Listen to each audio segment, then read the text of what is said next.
Okay, ladies and gentlemen, welcome once again to another episode of Married to Shade, the only black podcast with the married couple who have advanced degrees and remedial money. I am your host, Feet Blurman, and across from me, as always, is my lovely wife, glaring at me for some reason.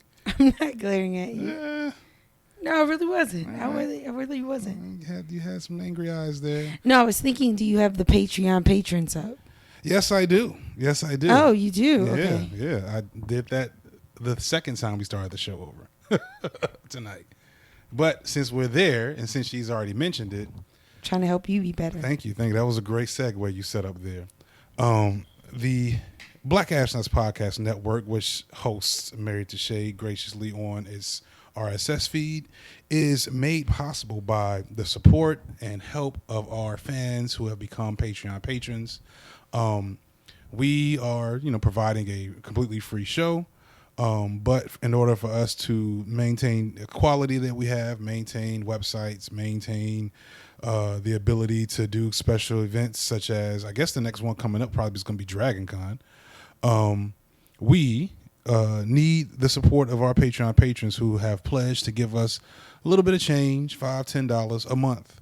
And as a thank you for that, we give everybody a shout out on the show. So without further ado, I want to give a shout out to For Watch folks who take naps before the club and never show up. Shadrach C, Blackashon, Nutella is Life, Sadita H, Justin C for our Do It for Hip Hop podcast, which, by the way, the most recent episode I did a guest appearance on as we talked about Beyonce and Jay-Z's new album as well as Nas's album. So shout out to Justin C for that.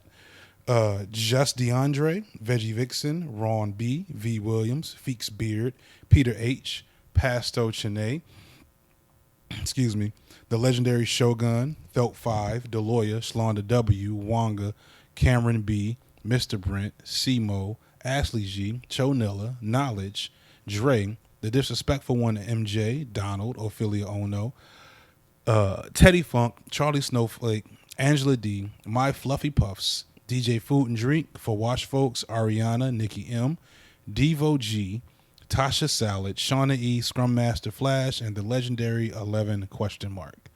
Thank you all so much for your support. And with that said, baby, how was your day? My day was pretty good. I did more socializing than working today. But I needed that. That's true. That's good. So it was a good day. But I went to sleep late last night. Yes. Because I watched a video. Maybe we'll talk about it later. The No, it's Vlad because you video. watched Westworld, Negro. Well, yeah, that was true. That was and you fell true. asleep on that at about 1:15. I did, but I fell asleep on that because I was watching Vlad video. Yeah. But I'll hold it till later. But yeah, my day was right. good. Got to connect with a friend. Wasted a lot of time having fun. Not much else to say. All right, and somebody's car is getting broken into outside, so hopefully that Don't doesn't say that. That's just a car alarm. Indeed. Well, I had a rough day today. Not for like real reasons, just today. So the last couple of weeks I've been on the roll at my job, and today I got a task, and I sat in front of this task and like banged my head against the wall for about 3 hours today, trying to figure out what the fuck I was supposed to do and how I was supposed to do it, and I couldn't talk about it, and I'm sure I looked stupid to people I was working with because I just could not wrap my brain around what I needed to do. I just felt like I think everybody's had those days before, so I Yeah. don't think you should feel Thank like you, baby. You're so supportive. insecure about it. Yeah, I felt like I had ADD today. Like I always tell myself I have ADD. Like people joke about it, but like I never really feel it. Today I felt like I had ADD because No, I could you not definitely have, concentrate. You definitely have maybe You don't have the mild credentials ADD. to No, but make I've that. watched it long enough. Yeah, whatever. You do. So with that in mind, I'm happy to be here to talk because this is always a therapeutic experience to just sit and converse. Oh gosh, making up words. To sit and converse with my wife.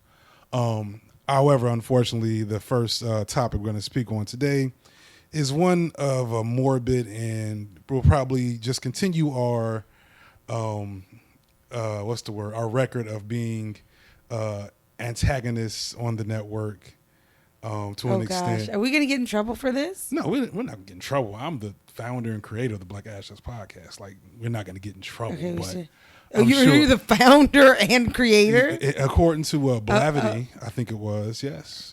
Oh wow. Yeah. Okay. You see, if you listen to the show, you get that joke. But, yeah, I don't get it. Sorry. I'm all exposed. I don't listen to shows I'm not on. I'm all exposed. I don't know, but okay. We are a week.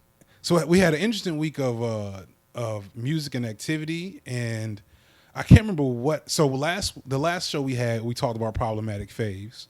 Yes, and defended the concept. Yours is Charlemagne, mine was Louis C.K., the NFL.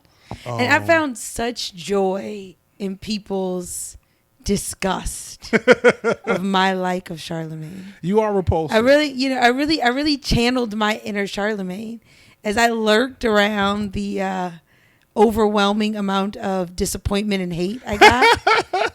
it really just made me happy, like pure joy. So I just want to thank folks for that. It was a beautiful thing. It's okay. But yes. Oh, can I just shout out somebody on the network? Yes. I know you want to do this. I want to shout out Raven.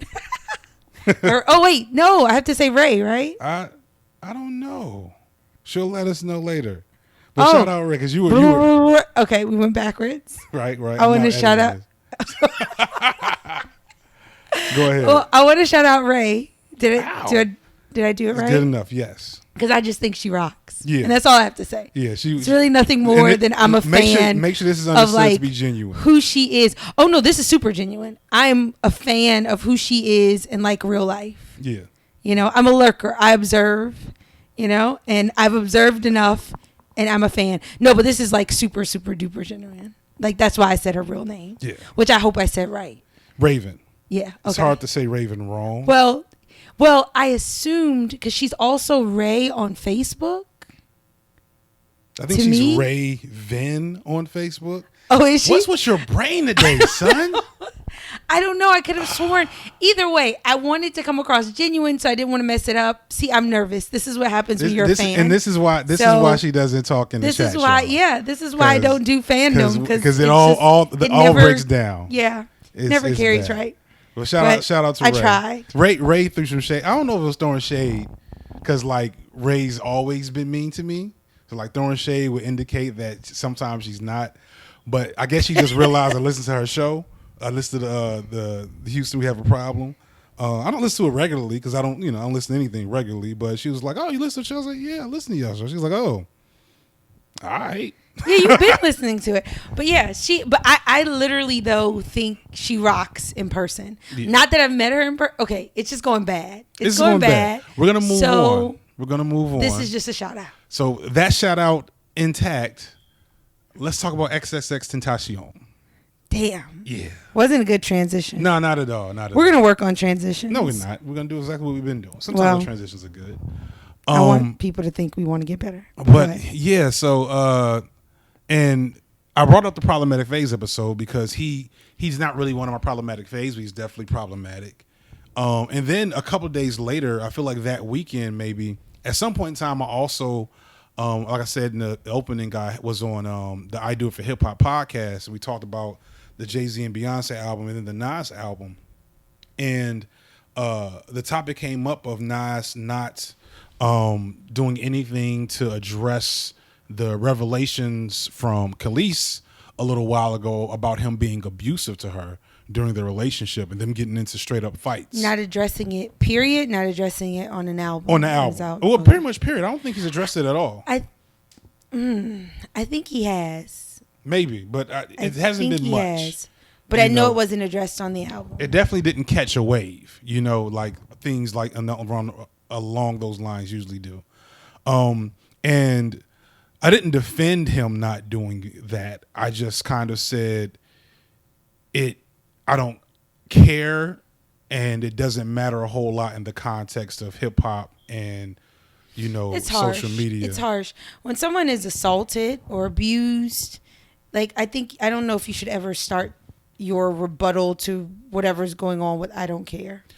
That's kind of hard. So I mean, it's not a pretty picture, and it's not a pretty thing to say.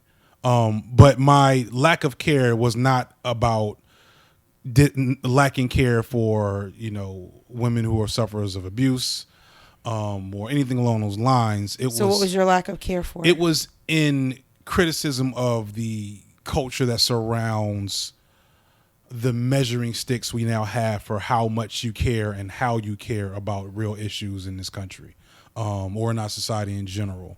The woke brigade, the Twitter dragon, I talked about. So there's strict parameters for how you display or show your care, right, and your concern, and if you don't display it in said way, then you're not. Then clearly really you concerned. don't really care. Clearly you're cool with domestic violence. Yes. And that we're talking about extremes now, of course. So I know this is not even the majority, probably not even like 20% of social media interactions around these issues, but it's a loud population that kind of sways discourse and perception. Because I basically pointed out that the reality is, if he comes out and apologizes, it's not going to mean a whole lot, especially 30 years later. He'd only be doing it, not 30 years later, however many years later, he'd only be doing it to assuage a public backlash, which is the antithesis for remorse on one of these things. Now, if he apologized and talked about how he set up, anti-men against violence actions or events, or started doing some actual work, like that will be worth being notable. But otherwise, it'd just be meat on the table for the people that kind of thrive off this type of stuff. And then I brought up, people on the show, a couple people on the show didn't necessarily completely disagree with me, but they took umbrage with kind of my nonchalant way of looking at it, which of course led me to my usual negative diatribe about call-out culture. And I brought up arguably one of only a handful of rappers that people would consider bigger and more legendary than Nas, a person that you watched the video about the other day. Tupac so you Shakur. had this discussion. I did have this discussion about Tupac. Yes, about Tupac. On very briefly. Other podcast. On I Do It for Hip Hop podcast, yes. And very briefly. On I Do It for Hip. Okay, so I am a Tupac fan, or had been. No, you're not. Wait, let me go there. Let me do the whole workup. All right. So not really, right? Lie-up. Because if you listen to this podcast, you know that I'm a top 40s kind of person. I don't buy albums. I think in my life I've only bought Atlantis Morissette, Jagged Little Pill, and Lauryn Hill, The Miseducation of Lauryn Hill. I'm not embarrassed. Because those were at least two classics. Yeah, so I spent my money well, right? That's true. Okay, so I wanted to buy a few DMX albums, but I wasn't allowed. That's a whole nother podcast. But I just want to put a pin there because maybe one day I need to vent about that childhood trauma and pain. That being said, I liked what I knew of Tupac, right? And bought into the hype of what he meant to hip hop culture, all that good stuff. And so yesterday or last night, I was just going down a YouTube spiral, right? I watch a lot of YouTube and it feeds me stuff, and I'll click on something and for hours I'll just get lost clicking on one video after the next. And I stumbled upon a Vlad video that was published earlier this year. I think maybe February. In February. With the young lady who was assaulted by Tupac.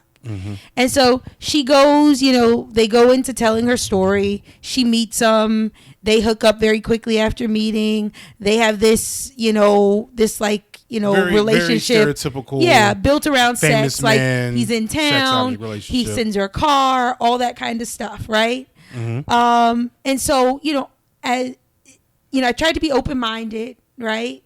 But the beginnings of her story made me a little skeptical, if I'm just being honest, right? Let's pause for a trigger warning, because I don't think we'll get too graphic or into her story. That's responsible. But I do want to pause for a trigger warning, because we are talking about a legitimate sexual assault Yeah, I don't want to get as like people. If you want to, you can go look for the Vlad video.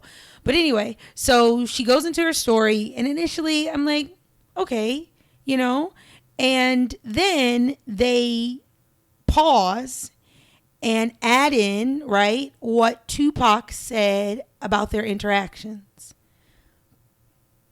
Crazy thing is he actually said exactly what she had experienced. Basically. And his justification, basically, yes. And his justification for not disrupting and protecting her against essentially a gang rape scenario was because if he would have told people stop, it would have been like she was his girl. Yeah. Paraphrasing, but that's pulled from a direct quote. Like in his mind, he was like, he couldn't tell people to stop assaulting her because she wasn't his girl. Yeah. And he didn't want to give off the vibe like she was his girl. Which translates essentially to that will require him to treat her like a human. As opposed to an object that he possessed and, in his mind had the right and ability to use as he pleases. And I brought this up then and I bring it up now because nobody ever says anything bad about Tupac. This story is awful. I don't know if that's fair. I think I've come across people, especially like around, Bill Cosby and some of around some of the R. Kelly stuff. I mean, it's ridiculous because it comes up in the context in context of essentially what I'm about to bring up. Abusers. I've come across people talking about the acceptance or their lack of acceptance of Tupac and his catalog because of his abusive history. Yeah. Because here's the I don't know if it's ironic. Paradoxical. It's one of those SAT words. The ironic and or paradoxical thing is Tupac went to jail for rape. Like he was convicted. He did not. I'm sorry, for sexual assault. And that's the ridiculous part about it. He went to jail for assault, and like was sodomy, out less than a year. But sodomy can also mean oral sex. He did just a few months. And the other gentleman involved, one of them ended up paying a fine, according to the interview. And the other one did even less time, I believe. So basically, that's crazy. I didn't even know it was that the clique walked ridiculous. away kind of with a little slap on the wrist for a gang rape. Which is crazy. It's not. And so I first thought about this during what's the gentleman that had the movie we didn't even like about Nat Turner? I don't know. Rogers. I don't remember his name. I don't know. His career really his career's gone. Silence. Which, I mean, I'm not gonna dictate how you should feel about any of these people. Nate Parker. Yeah. I'm not gonna. Yeah, no, I don't think you can. I don't think you can. I think when people make gross missteps, like some of the men, not like all of the only one I'm not really educated, I don't really know all the details about is Nate. All the other men, I'm very confident and comfortable in saying that they were abusers. And so I think when people have made those types of missteps, I don't think it's, especially if you're not intimately involved, you're not a victim, or you're not I don't think it's appropriate to tell folks how to respond. How to feel, right. Yeah, I agree with you. I'll say I had issues with Nate Parker's story and like the way he handled it on the back end, especially. But I also understood why some people didn't have as much of an issue, and vice versa with a lot of these folks. Tupac though, it's not a lot of gray area. If you know the story, it's pretty like if that happened today, I would venture to say he would be quote unquote canceled if he got caught up like he did then today in a different social. With social media and news being able to spread as quickly as it does. No. It's not. But I'm sorry to cut you off. It's not because of its ability to spread. because it was well known he went to jail for sexual assault. That was not a secret. But with social media, like, so sometimes people don't get canceled the first go around, and maybe your perspective is different, but social media tends to keep things alive for a lot longer. The social media news cycle is a little bit longer than the regular news cycle. So, I mean, I don't know, but I think the aid of social media would have made it harder for him to move away from the issues of abuse. More so because of the way social media, and this goes back to something I said earlier, I think, social media's ability to sway social attitudes towards things and towards people. Yeah. And that is also part of the problem of social media, I feel, because it's not based on a sound logic or science. It's not based on a relatively fair, predictable, set of laws or rules. It's based mostly on who's popular enough to get away with it or not, and who is appreciated enough by the people within, the biggest voices within Black Twitter. I don't know who they are. I don't know if that's really a real thing to say, the biggest voices, but who can generate a big enough voice within Black Twitter to circulate and then change opinions and get quote unquote canceled. Another example is, we brought this up on the show before, is Gucci Mane. I think we have video. Yeah, we got video of Gucci Mane punching a woman. Like hard. Yeah. You know what I'm saying? Like, yeah, like real bad. But like when the Gucci Mane, like the Woptober and all the stuff for his show like started, like that was nowhere to be seen. And it doesn't really make sense why, like, he punched this girl just a couple of years ago. So I think there's some people who are like die hard, right? And once they feel a way about a person, an entertainer, like they just like they're that's it. Like, I do know those people, and I guess shout out to those people. And and I respect those people, right? Mm-hmm. And then there are people who I also respect, who are down for a good like redemption story, right? A good like, I was this and I did this to turn my life around and I suffered in this way, but I'm back and I'm better and I'm committed to a better path. Right. Right. And I'd like to think like I'm one of those people. I am, when it comes to abuse, I'm more interested in ending the cycle of abuse and having what may be some difficult and uncomfortable, possibly even ugly conversations about the why, and then allowing people to redeem themselves. Than I am about condemning them and possibly stifling the conversation necessary for communal and personal growth and health and all those kinds of things. Right. So I like to think I'm a person down for the like overcoming redemptive story. And I think that's what happened. Hopefully I'm using redemptive. Hopefully I'm Gucci using Mane? that right. But so there probably is a better word. But that's what happened with Gucci Mane. It is. I think his story is beautiful. Yeah, he went to jail and all this kind of stuff. Again, my complaint is almost never with the actual person who is worthy or unworthy of being canceled. What is your complaint? My complaint is with the culture that surrounds it and how, in the name of being, righteous or, trying to be progressive, woke, whatever phrase you want to call it, we end up doing some really either ridiculous and stupid things, or in the case of, in my opinion, of XXXtentacion, really ugly things. Things that are unnecessary and really counterproductive to the woke mindset that is supposed to be at the core of this type of discourse online. So after the passing of, I think you can also call him X. Yeah, we should call him X. Yeah, most people have opted to do that.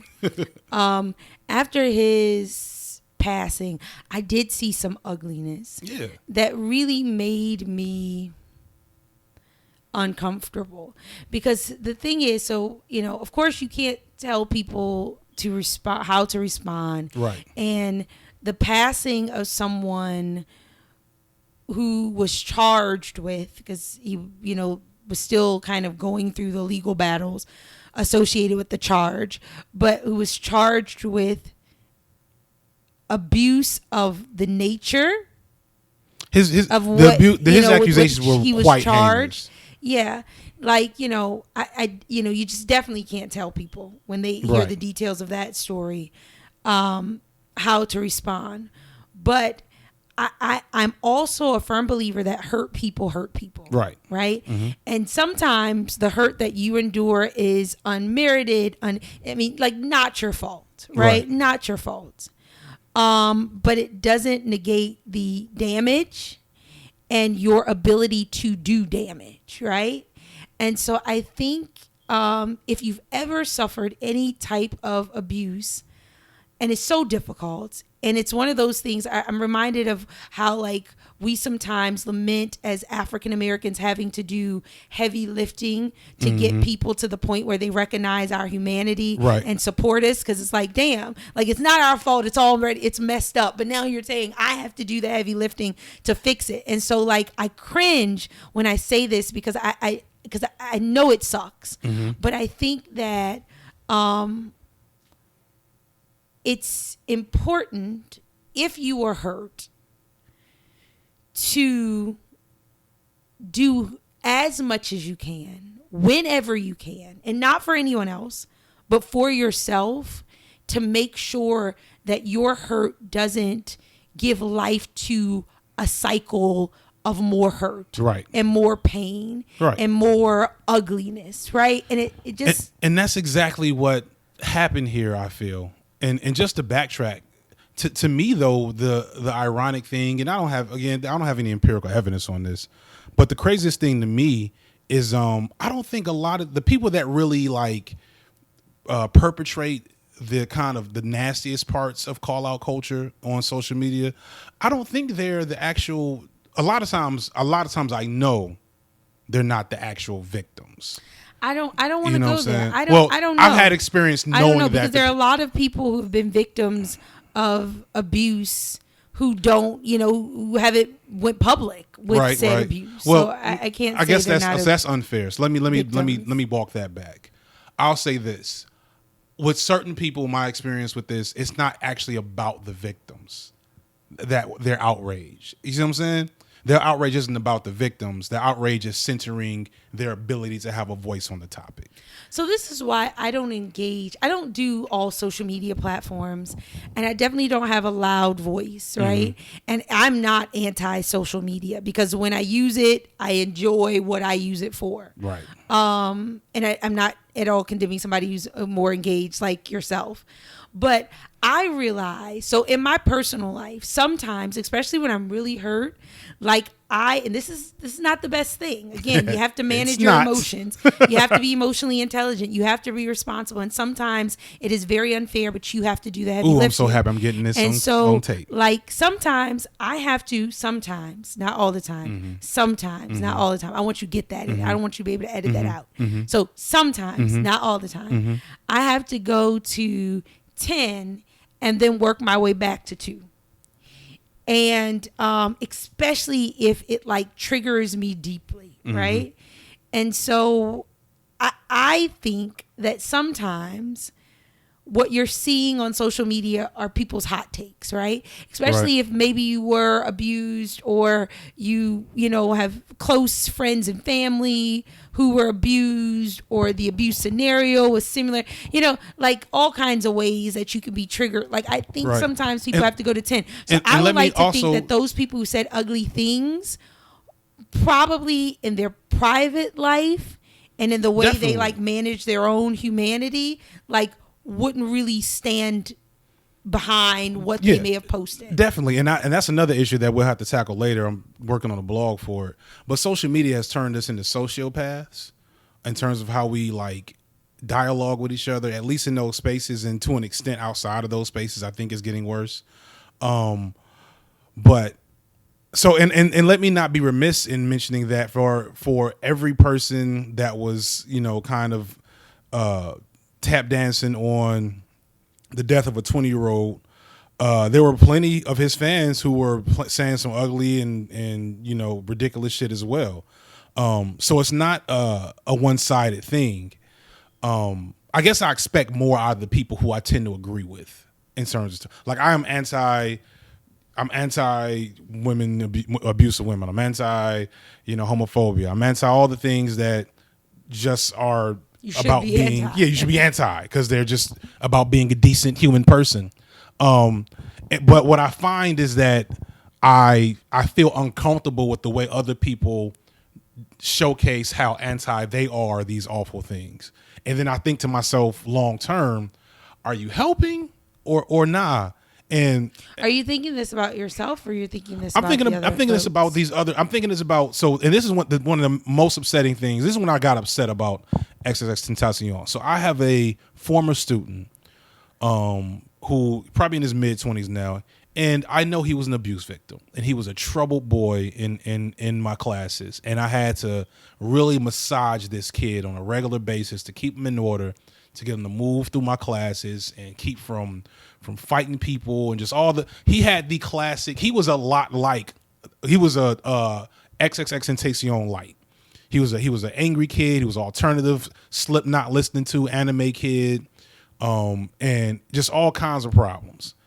And he doesn't post much on Facebook, but the first post I've seen from him in however long was him lamenting how hard he was taking the loss of one of his favorite artists, and then how much it upset him to see people judging him for his mistakes, even in death at that age, which I get to an extent.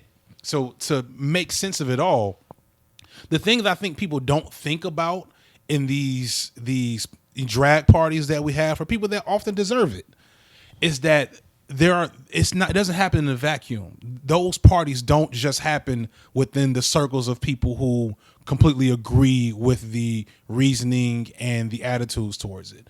And so here's a kid, now in his mid-20s, particularly I'm talking about, that feels alienated by people who can't get past XXXtentacion's past, which is similar to his own. Does that kind of make sense?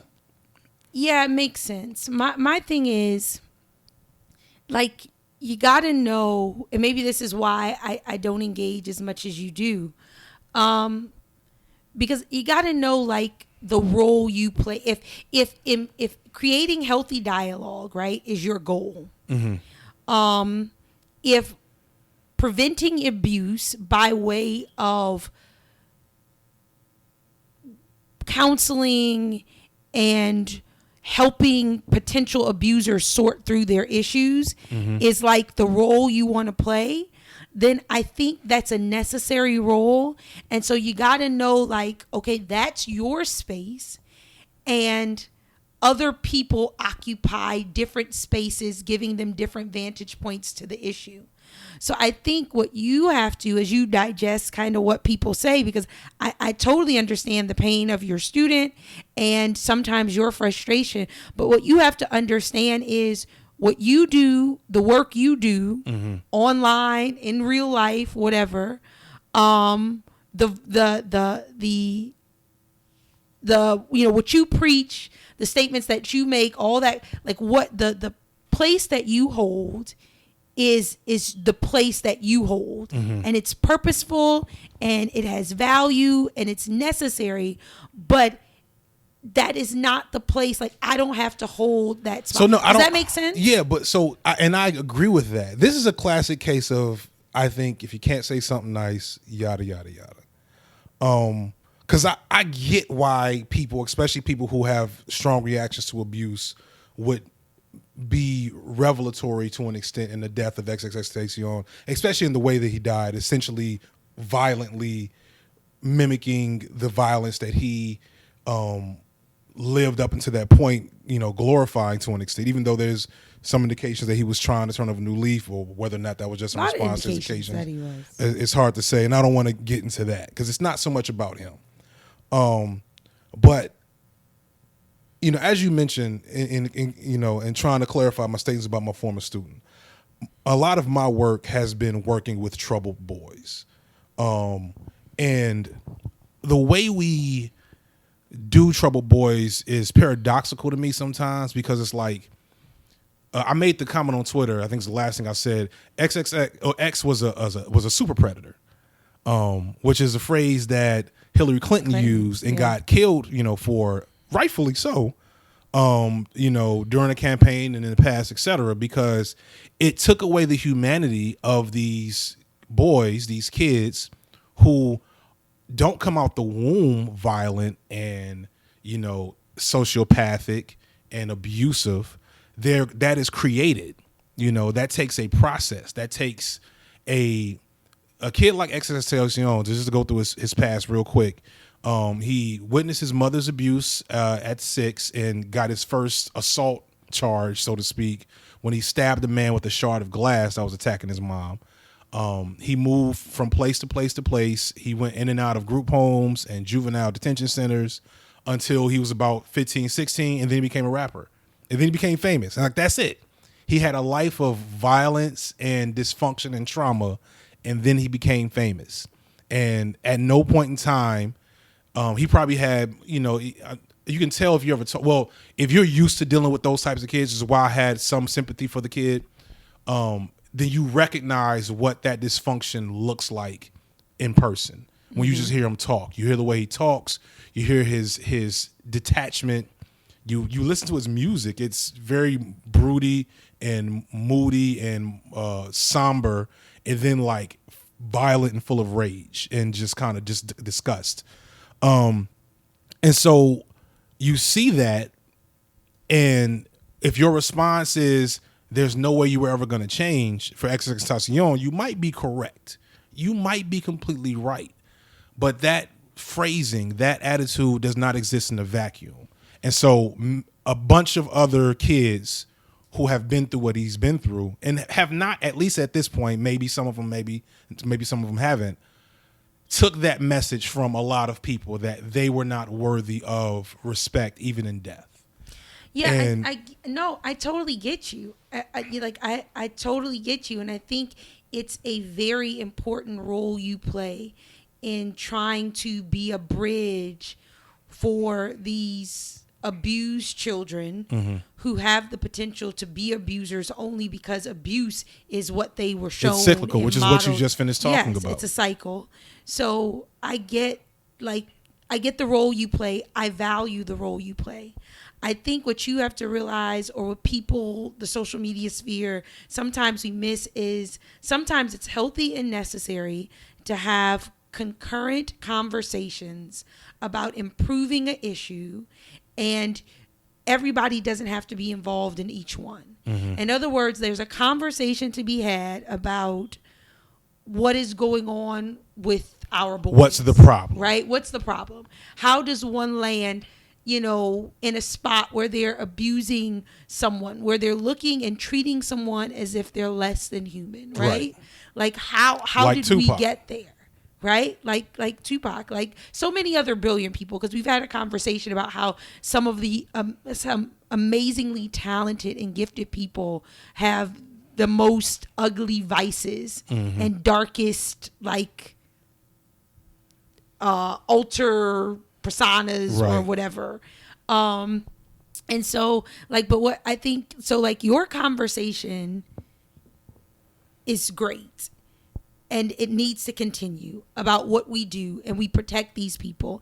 And sometimes when they hear things about people who they felt mirrored their struggle, even if these people weren't dealing with their own pain in a healthy fashion, when they hear negative, they feel that much more disenfranchised. You've and never separate, right? Yeah. From mainstream, right? Yeah. From the masses.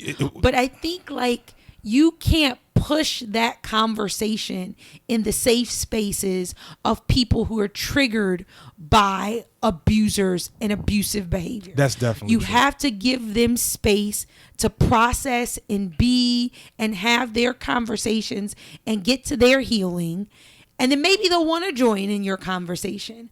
But you can't it takes you out of your pocket if you let their conversation pull you off your square as to what you're supposed to be doing to hopefully end the cycle. So I think like celebrating someone's death, right? I think that's just hot takes and whatever, and social media bold to do. And I would like to think that the people who did that had a moment and realized, okay, maybe this is not the healthiest way to process what I'm feeling about this situation. But I think, I think multiple conversations that are equally as healthy can go on. And I think you being in the trenches, you just have to know your space. Yeah, I mean, for me, it's much more personal because until you've had to convince a kid of their own worth and humanity multiple times, multiple kids, your response to these types of things may always reside in kind of a very easy comfort zone. I had a kid, one of the kids I just finished working with, first got on probation for grabbing a girl's butt in a grocery store and that he was also high or stealing it. I don't remember the full story. And it's like, okay, we got to start there. But then as you start there and you start digging, you start to realize, wow, this is tip of the iceberg. And just I struggle with it because I've recognized I had a quote that I'm not as proud of it now as I was then, but it was after the Trayvon Martin story happened, and I could kind of recognize, as a person who was, again, at the time was in the trenches, I recognized a lot of people were just giving hot takes, and it frustrated me because I didn't have that luxury, and so a lot of my annoyance with the way we have this discourse online comes from the fact that I've internalized that a lot of these people, they're going to make their comments, collect their likes, and then move on to the next topic, and then go to the Tupac movie a couple of months later and not say anything. Well, that's why I say, like, there is realness. I don't want to say like social media is not real, which right. I did say for years. You did, because that's pretty. That was before we hooked you in. Because it is real. Before you realize what a meme was. But I think that I think when it comes to situations like this, right, that trigger so many, and then it's death, right, and it's just no good, nothing. Violent, good senseless death. About violence. That's what I should say. Violence. Nothing good about violence. I think like what you have to do when you're as engaged and as passionate as you are is remember that the work is not really done on this platform. That's what you have to remind yourself. The work is not done on the platform. Conversations can start, right? But the work is not done on the platform. I guess that just irks me because it seems like a waste. But you're right. I mean, but it's not like you think about, like, because suicide is up, and we talked about this on another podcast, right? So you start with the wellness checks, right? The hey everybody, you doing good, and hey friend, you're doing good, whatever. And then like if somebody really isn't doing good, then you gotta like log off and log on to like really and flip the switch to really doing the work. In other words, it requires like real engagement. It requires enlisting the support of professionals. Like the work can begin, conversations can start. There's great value to the platform, but you can't do all. Maybe I should say that you can't do all the work on the platform. Right. And so when you're triggered because you see a child who was abused, who due to a lack of support and in a good opportunity structure for healing and all that kind of stuff, like you see we lost one and y'all, we just got to be careful because we don't want to lose any more. And somebody else is triggered because they're like, this reminds me of my personal, this guy was abuse, a monster, or this, whatever. It's not just because like you have to remember that there's a space for everybody. your work is valuable and have to sometimes take it off the platform, or at least which is where manage your emotions. And that's where I eventually landed at. I kind of just, like I engaged enough and recognized I was getting way more emotional about this than usual. Usually I just like am annoyed and flippant. And then I disengaged because I was like, okay, this is deeper for me than I can handle, while also effectively managing the traumas and issues of other people and their responses. So let me just go ahead and push away from the table, which is, I think, the part that makes me the most sad. But we've filled almost a show and a half now of darkness and gloom. Oh man. Let's talk about the babies. Okay. Let's talk about the babies. Go ahead. Yeah. Whoop whoop to us. Can't really do a good whoop whoop because I'm hoarse. Right. But we just got an email from our mommy's helper, because I think that's what our company is, like a mommy helper company, right? Because you don't say nanny anymore. Right. Plus, we ain't bougie enough to have a nanny. Yeah. We don't have that kind of money. Yeah. Check Not our yet. tagline. Not yet. But just got an email. We're booked. Okay. Because so we get to go see Ant-Man. We get to see that. So hopefully, I think our next podcast will be after we've seen the movie. Ant-Man review in July, I guess the week after July. Yeah, something the 4th, like that. I don't know. But the reason I bring them up, because I came across a really interesting story while just trying to look for things to talk about after I knew we were going to eventually parse out that whole X/Tupac / also DMX is horrible, but anyway. The marshmallow test.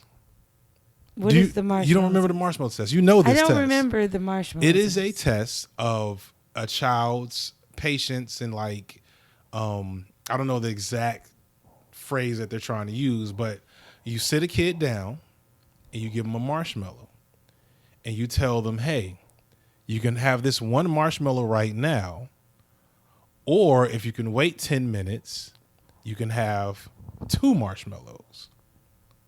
And that's the test. Bring 10 minutes for just 2 marshmallows? Yes. And most kids don't last, or I don't know the exact numbers, but the point of the test when it first started back in the 60s was to test a kid's ability to be patient and put off immediate Instant gratification for better options in the future. And if I asked you who did better on the test between kids in the 1960s and kids in 2018, which group would you say did best? I would think the 1960s group did best. And you are incorrect, much to a lot of people's surprise. Wow.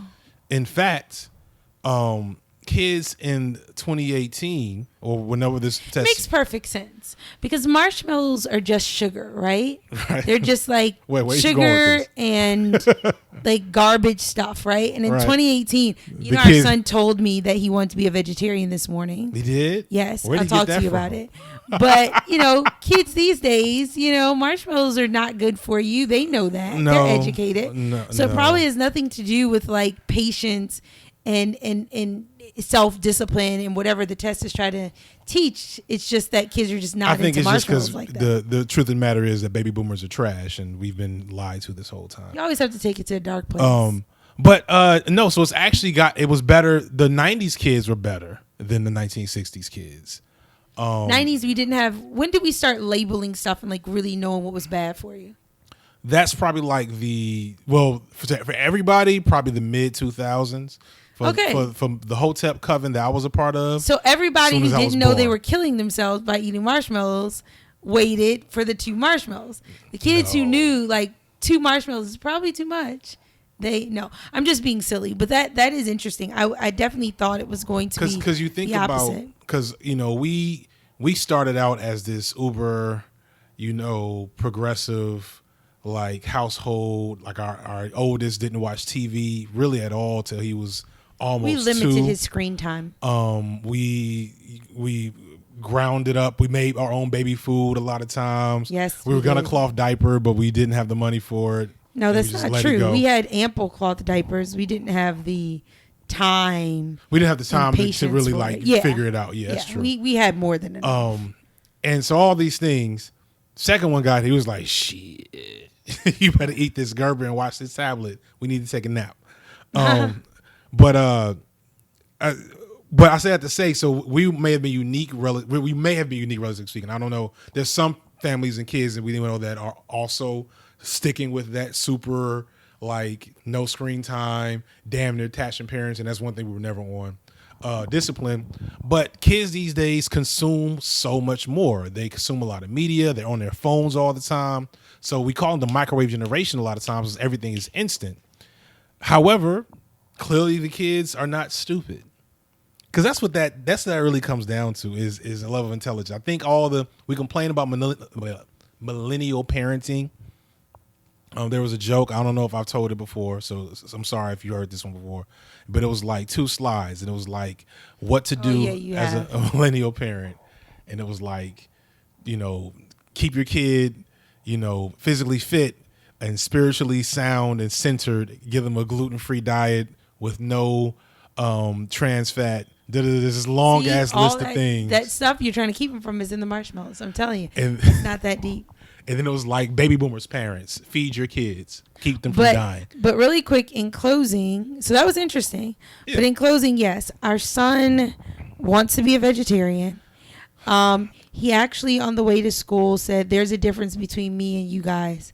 And I said, what is it? He said, you eat meat. Daddy eats meat. Rohan eats meat. I don't eat meat. Oh my God, he's not just a vegetarian, he's a vegan. Because he's an asshole. So he keeps asking he was hoping tonight we do fruit salad for dinner. He has been asking for fruit salad. He keeps asking for fruit salad instead of like what we would normally eat, which usually includes some meat. So I told him, I said, I'll respect his decision. And if he wants to be vegetarian, he can be vegetarian. He ate all the chicken tonight. He did. So obviously his conviction isn't strong. So you know what that means, though. That means it's a girl at the school, at the summer camp, that's a vegetarian. And that is probably true, folks. Because, the kids are all right, but I don't know. We heard our son give a girl his first pickup line today over the weekend.